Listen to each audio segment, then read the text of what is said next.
And later on here, we will go do some other whip around here. We will bring in the ESPNU games. We have 2 lacrosse teams, Penn State, Johns Hopkins, and Princeton, Pennsylvania. We'll also be bringing in the AC Network game. Virginia Tech at Virginia.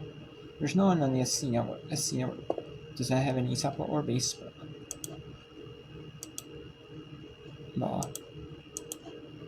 You know? So, which is a little bit of a shame. I mean, there's lacrosse is on SC, but SC Network doesn't have softball. SC plus yesterday did have some couple, so I'm surprised. Even some of these baseballs, I'm surprised with it. When the baseball's team did SC Network today. But whatever. So we're bringing them later as well. And those are done.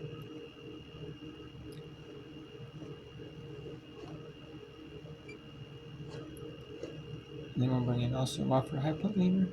Bryant Brown. St. Joseph's at Pennsylvania. And then we'll also be bringing in a women's lacrosse game. Penn State Johns Hopkins. ESPNU does have rights to Big Ten games. You think ESPN doesn't? ESPN does. And, ESPN does not have rights to like the big time sports. They have rights to like football, men's and basketball. You have rights to like smaller sports like softball, like baseball, like women's lacrosse, men's lacrosse. Like smaller sports, but they don't have rights to like the marquee big time sports anymore.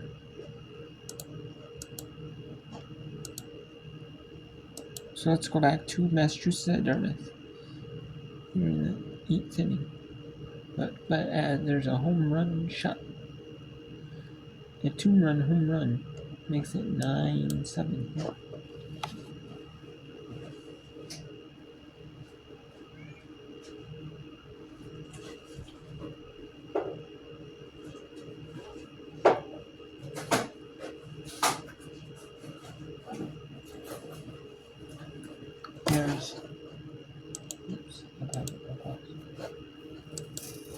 So every game is on commercial.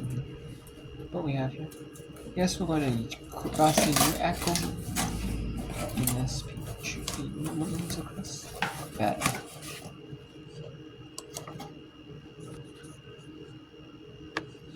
For that one, on the dodge, the initial dodge to draw the foul for the free position, and then on the free position as well. She lands herself in the crease afterwards, but it was a push. She got to a tough spot, right on the back, a little bit of that extra kind of bump there, falls into the crease afterwards. So those two things will kind of even themselves out. And at the same time, it's a big deal, that last push on that last goal, because one, BU is going to call it for a review. And two, if the call stands as we saw, Colgate will start with the ball at the draw without having to go to an actual, which would be an advantage. Reviewing this is all very new to the sport as we've seen so far this season, and this could be a big call. I mean, this determines if it's a 3-goal game or a 2-goal game here today. And we'll see what we think. I mean, what do you think? Do you think there was a bit of a push from behind, or did she just fall into the crease? I think it's going to be a tough one, because it wasn't necessarily a push from what I saw in that replay. One replay there. It wasn't necessarily a push with her arms or with her stick.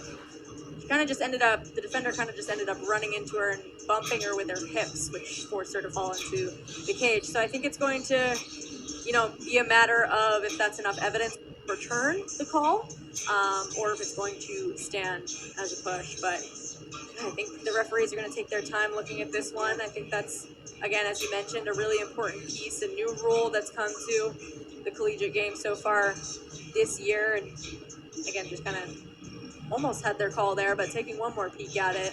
So they're going to take their time with this one just to make sure they get this right. And replay just being so new to the sport, it really is a great addition.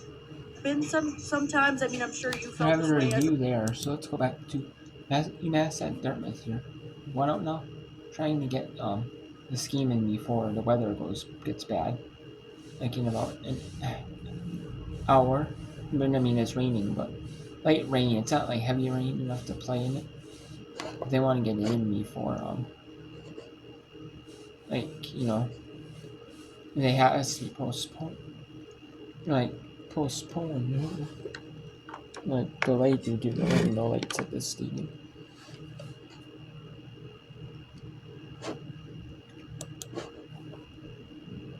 There's a ball, beat out an infield single last inning. Played it a run, kept the Minute Women alive. Up again here now after the Carrier triple.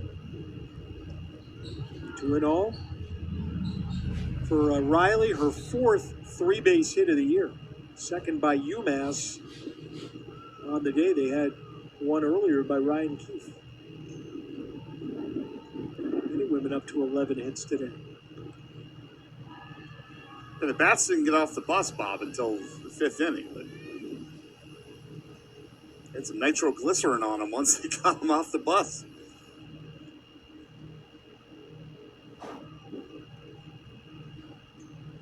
Here's the pitch. Fouled back 2-2.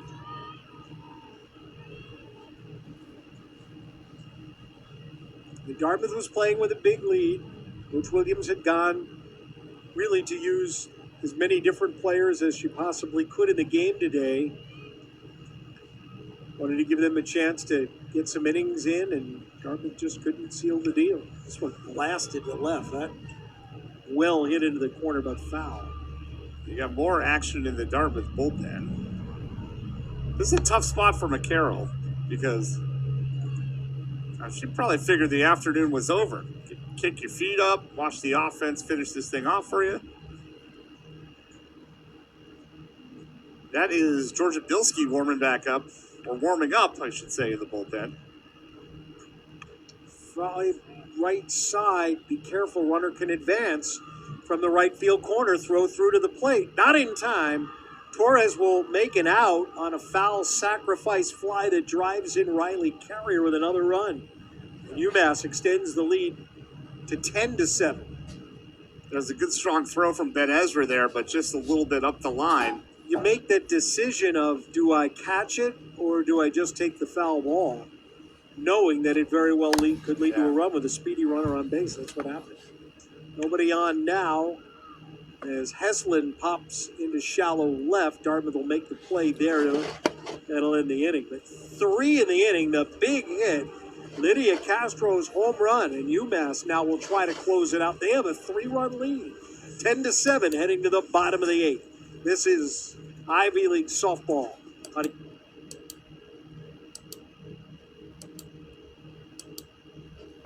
So we only have 2 games here. Let's go to see at Dartmouth here. We'll go to this one.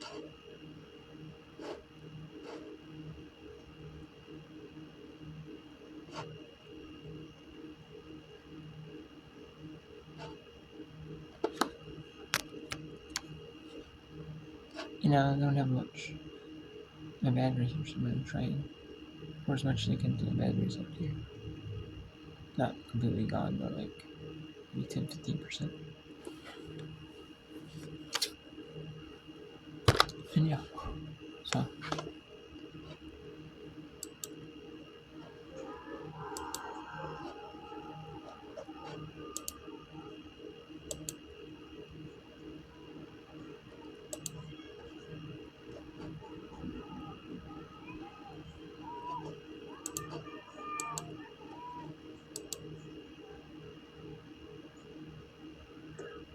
The 0-2, and Cernuto goes down swinging.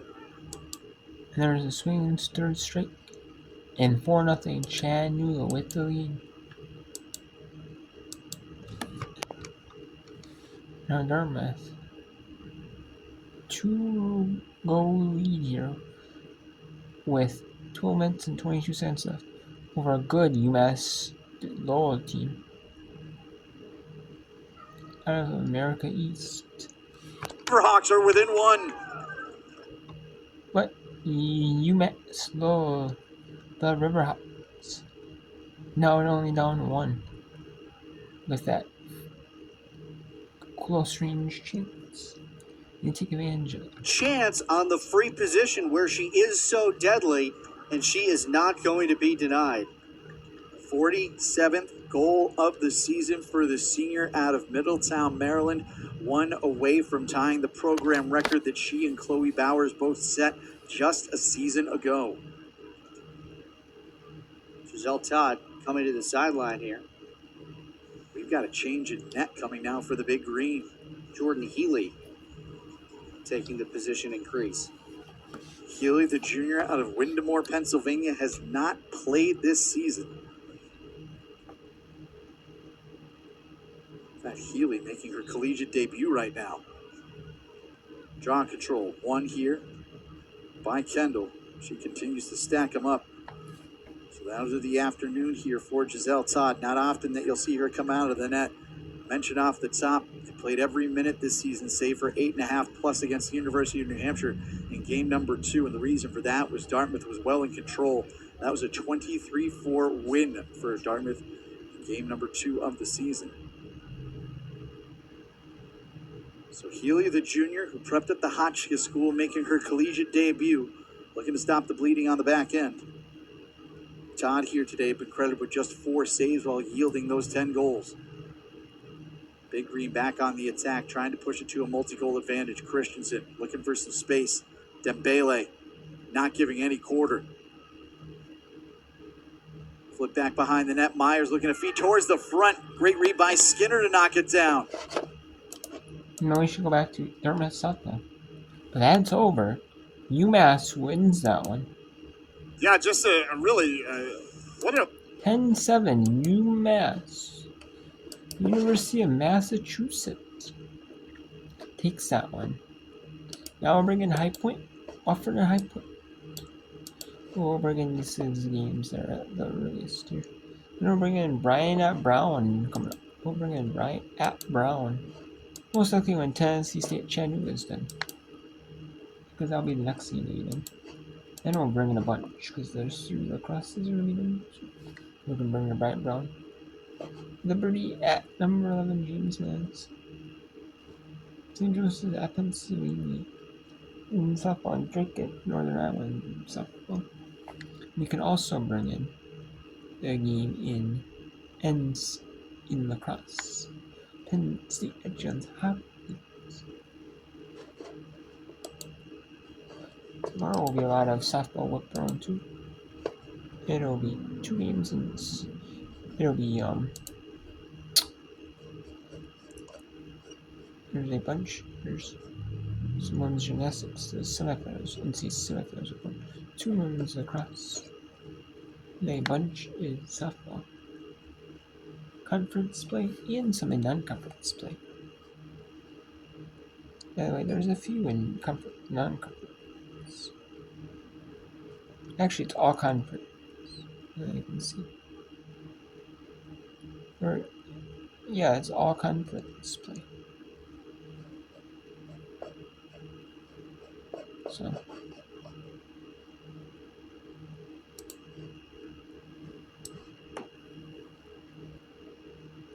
And that could be because of Easter. Easter, though. Right, it probably is the reason. There's really no softball games because of that. You know, that probably explains it. Now that I think about it.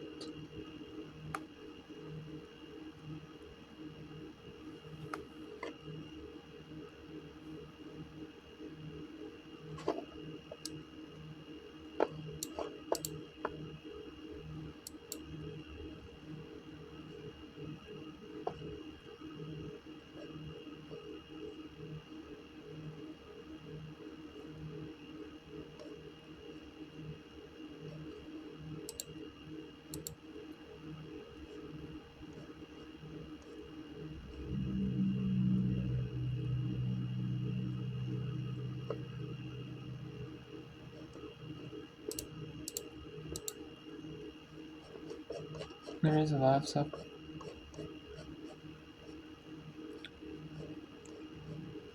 On Saturday though, because there's a lot of stuff. So a lot of it's like very early on. Most of it, so. And so yeah.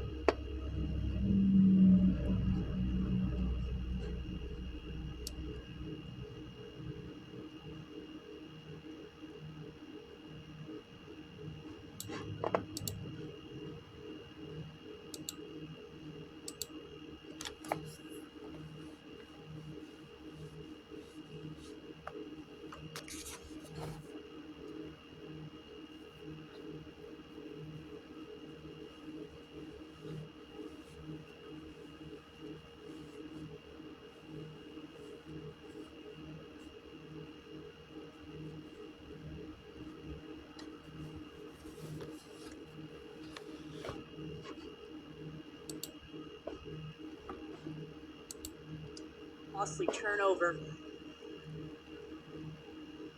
Now it looks like it's starting to snow here at Colgate. Oh, it looks like it could be some light snow showing. Or is that just rain? I mean, or is that just the lights? That could be also the lights at the stadium. Oh.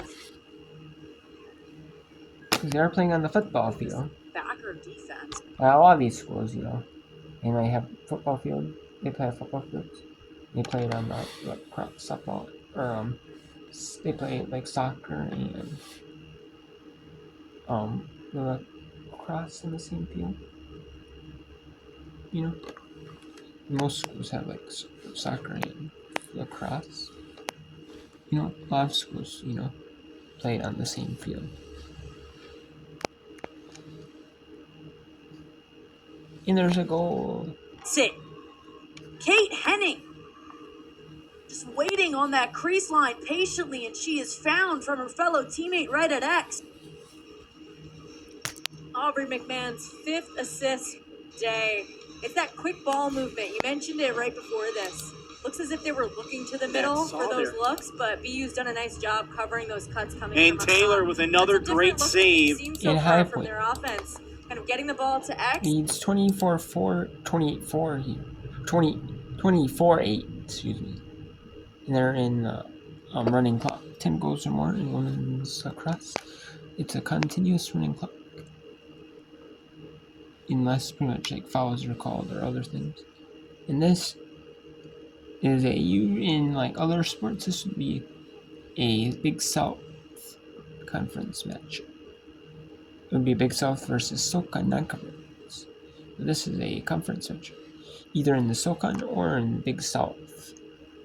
This counts as conference play because there's not enough schools in like the SoCon or the Big South exclusively make a lacrosse. This is Big South, so they're affiliated.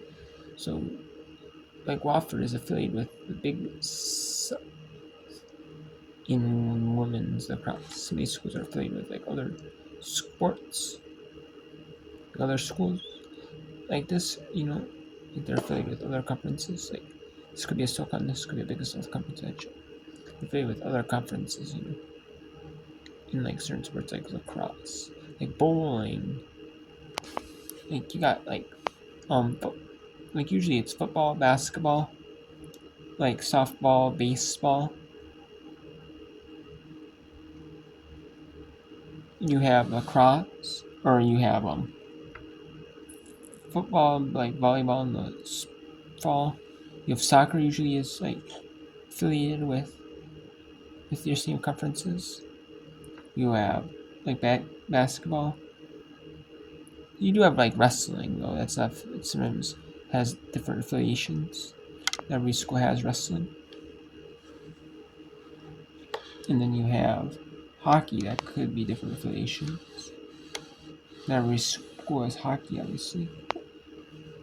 And then you have like lacrosse, like so all the smaller sports. Have different affiliations, like bowling, like lacrosse.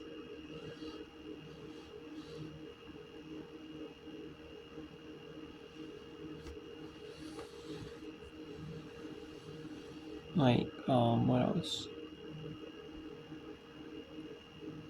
Really small sport. Like, maybe tennis.